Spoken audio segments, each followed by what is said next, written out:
అస్సలాము అలైకుం వరహ్మతుల్లాహి వబరకాతుహు. ఈరోజు హదీసు వెలుగు పుస్తక పఠనం నుండి పరలోకాన్ని విశ్వసించడం గురించిన కొన్ని హదీసులు తెలుసుకుందాం. ఒకసారి దైవ ప్రవక్త ఇలా వివరించారు. ప్రళయ దినాన దైవ సన్నిధానంలో ఒక వ్యక్తి హాజరైనప్పుడు అల్లాహ్ అతన్ని పేరు పెట్టి పిలిచి అతనితో, ఫలానావాడా, నేను నీకు ప్రజల్లో గౌరవ మర్యాదలు ప్రసాదించలేదా? నీ తోడుకై భార్యనివ్వలేదా? గుర్రాలు ఒంటెలు అధీనంలో ఉంచలేదా? నీవు అధికారం చెలాయించడానికి, ధనాన్ని ప్రోగు చేయడానికి అవకాశం కల్పించలేదా అని ప్రశ్నిస్తాడు. దానికి ఆ వ్యక్తి అంతా నిజమేనని అంగీకరిస్తాడు. అప్పుడు అల్లాహ్ మళ్ళీ అడుగుతాడు, ఒక రోజున నీవు నా ఎదుట హాజరు కావలసి ఉంటుందని భావించేవాడివా అని. ఆ వ్యక్తి లేదు అని సమాధానమిస్తాడు. అయితే ప్రపంచంలో నీవు ఏ విధంగానైతే నన్ను విస్మరించావో అదేవిధంగా నేను నిన్ను ఉపేక్షిస్తున్నాను అని అంటాడు ప్రభువు. ఆ తరువాత మరో పరలోక తిరస్కారి హాజరవుతాడు. అతన్ని సైతం ఇలాగే ప్రశ్నించడం జరుగుతుంది. తదనంతరం మూడో వ్యక్తి ముందుకు వస్తాడు. అల్లాహ్ అతన్ని కూడా అలాగే ప్రశ్నిస్తాడు. దానికి ఆ వ్యక్తి సమాధానంగా విన్నవించుకుంటాడు, ప్రభు, నేను నిన్ను, నీ గ్రంథాన్ని, నీ ప్రవక్తల్ని విశ్వసించాను, నమాజ్ చేశాను, ఉపవాస వ్రతాన్ని పాటించాను, నీ మార్గంలో దాన ధర్మాలు చేశాను. ఇలా ఆ వ్యక్తి తాను చేసిన అనేక సత్కార్యాలను ఎంతో గట్టిగా ఏకరువు పెడతాడు. అప్పుడు అల్లాహ్ అతనితో, ఇక చాలించు, నీకు ప్రతికూలంగా సాక్ష్యం ఇచ్చే వారిని రప్పిస్తున్నాను అని అంటాడు. ఎవరబ్బా నాకు వ్యతిరేకంగా సాక్ష్యం ఇచ్చేవారు అని ఆ వ్యక్తి లోలోనే అనుకుంటూ ఉంటాడు. అతని నోటికి సీలు వేయబడుతుంది. అప్పుడు అతని తొడల్ని, కండరాలను, ఎముకల్ని విచారించగా ఆ వ్యక్తి చేసిన ఒక్కొక్క నయవంచననే అవి చాటి చెబుతాయి. ఈ విధంగా అతడు సాకులు చెప్పే మార్గాలన్నీ అల్లాహ్ మూసివేస్తాడు. ఇదంతా వివరించి ప్రవక్త శ్రేష్ఠులు సల్లల్లాహు అలైహి వసల్లం ఆ వ్యక్తి ప్రపంచంలో కపట వైఖరిని అవలంబించిన వాడని, దైవాగ్రహానికి గురి అయ్యే వ్యక్తి అని తెలిపారు. ఈ హదీసు కపటాచారి అంటే మునాఫిక్ని గురించి ప్రస్తావించడం జరిగింది.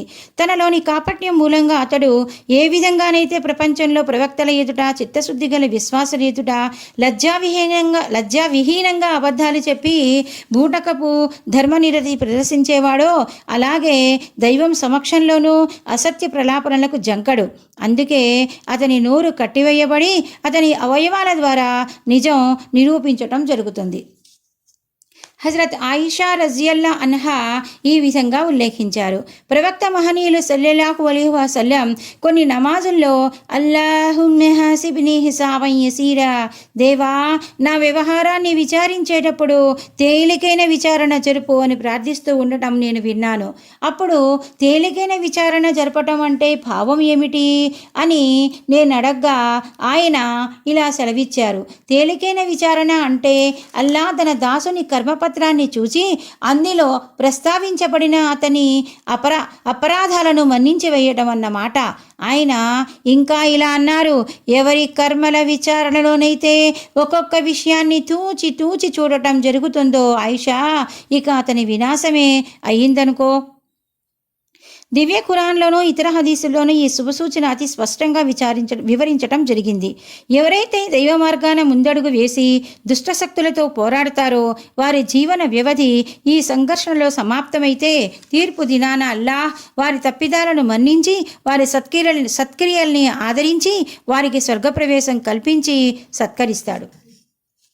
హజరత్ అబూ సయీద్ ఖుద్రీ వివరించారు, నేను ప్రవక్త మహనీయులు సల్లల్లాహు అలైహి వసల్లంల సన్నిధిలో హాజరయ్యి, అల్లాహ్ దివ్య గ్రంథంలో ఏ దినమైతే జనుల విచారణల కొరకు సకల లోకాల ప్రభువు సన్నిధిలో నిల్చుంటారో ఆ దినాన్ని ఊహించు అని ఉందే, మరి ఆ దినాన ఎవరు నిలబడగలుగుతారు అని సందేహాన్ని వెలుబుచ్చాను.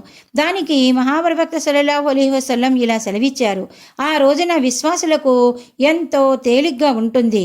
అంతేకాదు అది ఫర్జ్ అంటే విధి అయిన నమాజుల్లాగా అతని కంటికి చలువగా పరిణమిస్తుంది. ఇందులో ప్రస్తావించబడినది అత్తత్ఫీ సూరాలోని 6వ ఆయత్ విశ్వాసుల కొరకు విధిగా నిర్ణయించబడిన నమాజులా ఉంటుందనడానికి భావం ఏమంటే, ఒక విశ్వాసి ఫర్జ్ నమాజ్ చేస్తూ ఏ విధంగా తన హృదయంలో హాయిని ఉల్లాసాన్ని అనుభవిస్తాడో, శాంతిని ప్రశాంతతను పొందుతాడో, పారవస్యం తన్మయత్వం మాధుర్యం ఆస్వాదిస్తాడో, అదేవిధంగా విచారణ కాలం అతనికి ఓ మధుర ఘట్టంగా రూపొందుతుంది. అయితే అపరాధులకు దైవ ధిక్కారులకు తలబిరుసు రోగంతో సత్కార్యాన్ని తిరస్కరించిన వారికైతే అప్పుడు ఒక్కో దినం 1000 ఏండ్లలా పరిణమిస్తుంది. ఆపదలో ఒక్కొక్క ఘడియ ఒక్కొక్క యుగంగా మారటం మన దైనందిన అనుభవమే.